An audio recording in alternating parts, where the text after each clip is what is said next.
I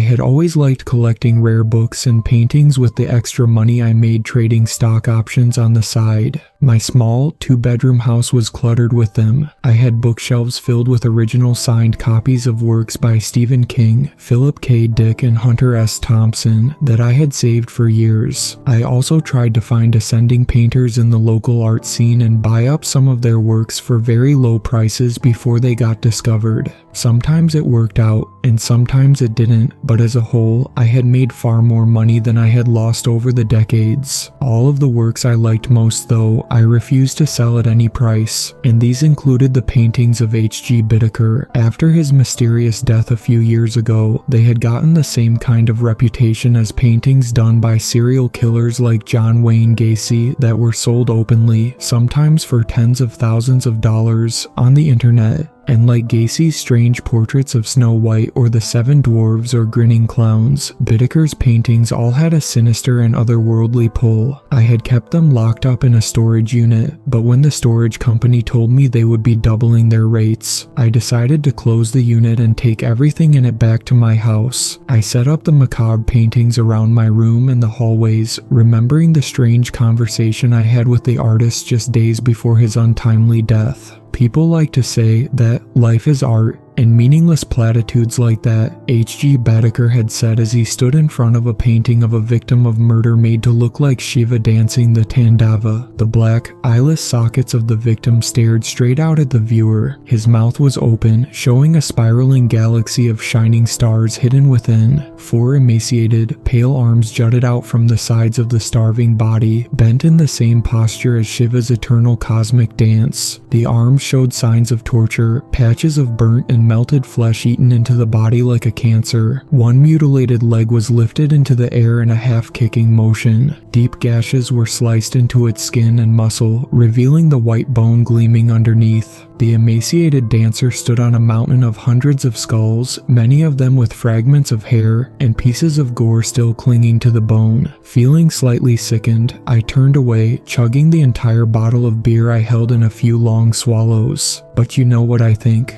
I think death is the true art. H.G. Bittaker continued, his gray eyes flashing over me. They looked flat and lifeless, as if all the hope had long ago been sucked out of this young artist. His face was narrow and serious with high cheekbones and close-cropped black hair. It is the gateway to eternity after all. The best art comes not from love of life, but from love of death and annihilation. I nodded as if I understood, though in reality, I didn't know what he was getting at. I figured he was just another eccentric artist rambling about philosophies he barely understood. So what inspired you to paint this piece, for example? I said, glancing at the macabre murder victim piece. It had a small white placard next to it that read, "The Damned Spirits Dance the Tandava, H.G. Bittaker, 2022, oil, marker, hair, blood." I recognized immediately that the placard showed the name of the piece, the artist, the year it was created, and the materials used to create the piece. But it had to be a joke. I squinted at the last line, reading it over again. All around us, people chattered softly as they sipped wine and sodas, moving slowly around the hall. The entire exhibit showed dozens of H.G. Bittaker paintings, all of them extremely disturbing. I saw a painting of mass graves under a cold, black sky with rings like those of Saturn extending far out into the void. Next to it stood one of a monk burning himself alive while sitting in complete peace. This piece was inspired from a dream I had. Or maybe I should call it a nightmare. "Do you know what the tandava is?" H.G. Bittaker asked me, his gray eyes flashing with excitement for the first time that night. I shook my head, but I leaned close, interested. The Hindus believe that we exist in an eternal multiverse where countless universes are constantly being created and destroyed. The multiverse exists as the body of Vishnu, the maintainer, which stretches out forever outside of time. His maintenance is really just the ultimate reality from which all universes constantly spring. They say that the individual creator god for each universe arises out of Vishnu's navel. The creator is only a finite god with limited power, a being who they call Brahma. Brahma eventually ages and dies, just like the universe itself. For, you see, Brahma the creator is by far the weakest of the three. The eternal presence of the multiverse and the omnipresent power of death and destruction are much more powerful. When a universe has grown ancient, when it has started to turn gray and fade towards death, one far more powerful than the creator appears, Shiva the destroyer. At that point, he begins his final dance for that universe, the tandava it is called. After Shiva starts to dance the tandava, it cannot be stopped until everything in the universe is destroyed. He dances faster and faster until all the remaining matter and energy is annihilated, released back into consciousness. He does this not out of hatred or spite, you understand, but out of love for all beings. In the destruction of the universe, enlightenment shines through, and the pure consciousness release can be used to start the process of creation again. So you asked about what inspired this particular piece. Well, in one recurring nightmare I saw this man, this pale victim of some death camp I guess. His eyes had been cut out. His still body lay on top of a mass grave of rotting bodies with maggots writhing in his skin and hair. He showed clear signs of torture before the merciful release of death took him away. The many arms of the hundreds of other victims lying beneath him started to slither up like snakes, as if the dead were slowly coming back to life. It was like they were trying to reach upwards, trying to reach towards freedom from the rotting pit of horrors they found themselves in. The man on top, the one you see in this painting here, lifted his head and looked straight at me. His blue lips twitched and he abruptly inhaled again, but it sounded like his throat was filled with blood and dirt. Finally, he opened his mouth and with a gurgling wail that seemed to come straight from hell itself, he spoke. "Everything is growing old and sick here," he hissed at me. "The dance will begin again soon." And then the sky went black and a burning cold descended on the world. A freezing wind blew. I looked up into the sky and felt something dreadful and powerful hidden within those swirling currents of darkness. Through the black mist, I could see the barest silhouette of something massive, something whose entire body stretched across the sky, and I saw it was dancing. After the art show, I had gone home and thought deeply about the words the tortured artist had said. His gray, lifeless eyes kept flashing through my mind. That night, I drank myself into a blackout, until the merciful release of sleep took away the cycle of thoughts that seemed to repeat in my mind like a skipping record. It was 3 days later, after I had gotten home from work late, that I saw the news. I remember walking into my house and turning on the flat screen TV as I poured myself a full glass of whiskey. Within minutes, I had chugged the entire thing. I knew that I drank too much, that I couldn't stop, and that, eventually, my addiction would probably kill me. I figured that, in the end, I would follow millions of other alcoholics off that dark cliff of fatal addiction into eternity. Breaking news suddenly flashed across the screen as a TV reporter stood in front of an expensive apartment building under a dark, cloudless sky. It was a ritzy, expensive part of town near the art gallery. Police cars filled the street behind her as she smoothed a long lock of hair behind her ear. She blinked fast at the camera, seeming to finally realize she was live. I'm here with Channel 5 News in front of the Angel Trace apartment building where police are investigating multiple bodies found inside one of the residences. We have heard reports from police that the body of the locally renowned artist H.G. Bittaker was also recovered at the crime scene. Police refuse to say what connection, if any, Mr. Bittaker may have had with. I rose from my chair, frantically shutting off the TV. The strange conversation I had with the artist a few days ago flashed through my mind over and over, but now the conversation seemed more sinister. Later that night, I went over to the computer and started doing some research. On various internet forums, I found strange things floating around.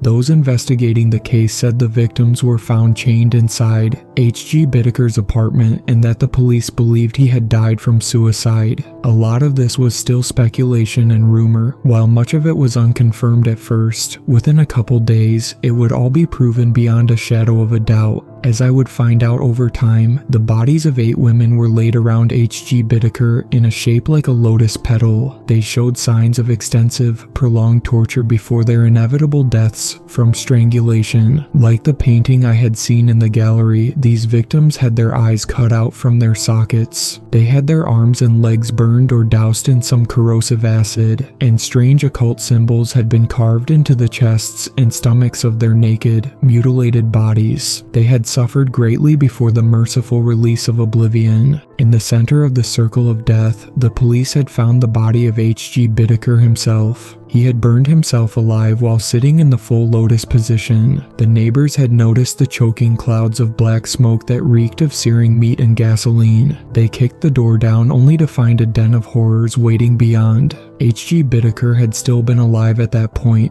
they said, and he had shown no signs of pain at all as he sat there burning. Fat sizzled off his body in drops as his skin blackened and cooked. The neighbors extinguished the fire before it could spread, but by then H.G. Bittaker was dead. Apparently, H.G. Bittaker had his own personal library with countless leather-bound tomes on the occult and practices of human sacrifice, books about the Thuggees and ancient devotional practices to both Kali and Shiva were also found scattered all over the apartment. After hearing this, I did some research about the Thuggees, a group of cultists in India who were estimated to have murdered up to 2 million people, and where the word thug came from. They were cultists who would waylay travelers on the road, strangling them or breaking their necks with special nooses or silk handkerchiefs. The Thuggees were devoted followers of the goddess of death and destruction, Kali. They believed they were saving the world by murdering innocent travelers in cold blood. For they offered these victims to the goddess, Kali. They hoped their sacrifices would keep Kali satiated, so that she would not descend and destroy the entire world in a dancing inferno of death and destruction. As I sat in front of the computer with a glass of scotch in my hand, my head started to feel like it was spinning from all the strangeness of the case. It seemed like I had many breadcrumbs here that must connect in some way, but for the life of me, I could not figure out how. Before the night was over, however, I would understand everything. I glanced behind me at the painting I had bought from H.G. Bittaker after the art show, the one showing the emaciated death camp victim dancing the cosmic tandava. The eyeless sockets of that pale face seemed to stare directly into my soul. I shuddered, turning away and back to my empty glass. I ended up refilling my glass to the brim with some expensive scotch while I did my research. I leaned back in the computer chair with a long sigh before sipping the burning liquid that loosened the knots of anxiety and dread in my heart.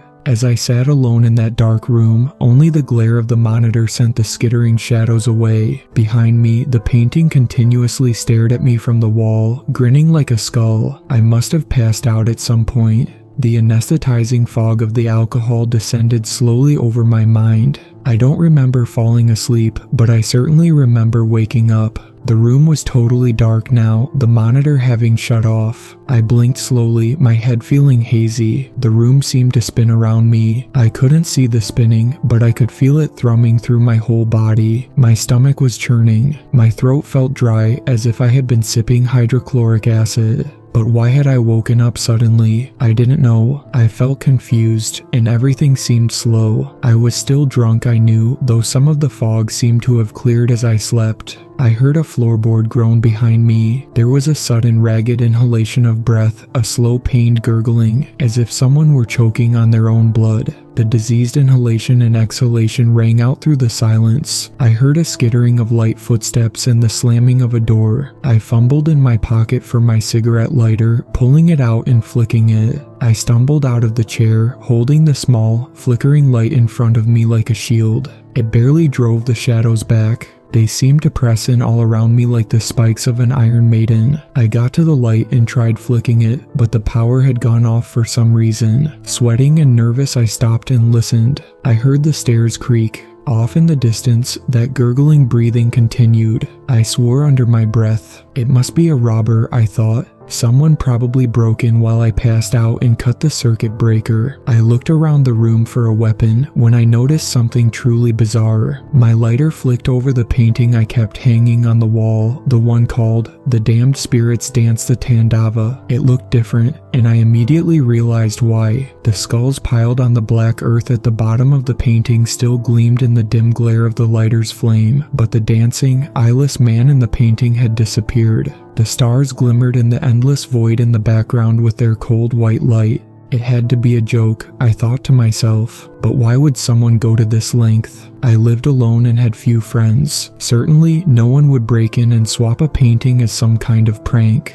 I spotted a metal letter opener over on the desk. It wasn't much, but it was all I had up here. I grabbed it and left the room, heading downstairs. I no longer heard any movement or breathing down there, but I felt some sort of presence, as if the shadows themselves had eyes that were watching me. I felt as if I were in some sort of nightmare as I descended the stairs. The wood groaned softly under my weight. My heart pounded as I moved forward. As I reached the bottom step, that diseased gurgling rang out nearby. I spun, seeing the naked, emaciated body with the forearms standing at the window in the dark kitchen, staring blindly out into the world with his black sockets of eyes. The strange man turned to face me, his face split into a grin, revealing the brown, rotted teeth hidden beneath and the maggots squirming in his putrefying tongue and gums. "What do you want?" I whispered, terrified. "Who are you?" The grin seemed to widen further, the decaying flesh splitting along the seams of his lips. Dark, clotted blood dripped down from the torn flaps of skin on his cheeks. "Do you not recognize me, John?" The thing spoke in a voice that writhed with sickness and death, but at the same time, I recognized it. It was the voice of H.G. Bittaker, the dead artist and serial killer. I mixed my own blood and the blood of those holy ones who gave their lives to me with the paintings. Even strands of their hair are in there, dried between the layers of paint. Strands of their hair and mine. Our essences have mixed, the killer and killed, the strong and weak, the perpetrator and the victim, and the deathless self shines through all of it. Now I have gone beyond death. The pale man stepped towards me, his mutilated legs cracking as the stiff limbs twisted and jerked, as if fighting the effects of rigor mortis. "I'm dreaming," I said, backpedaling away as he advanced on me. "This can't be real. You're dead. You burned yourself alive." It was all over the news, goddammit. With inhuman speed, the mutilated man oozed towards me, grabbing me by the head with his cold, dead hands. The skin felt loose, almost falling off the bone, and the smell of rot and putrefaction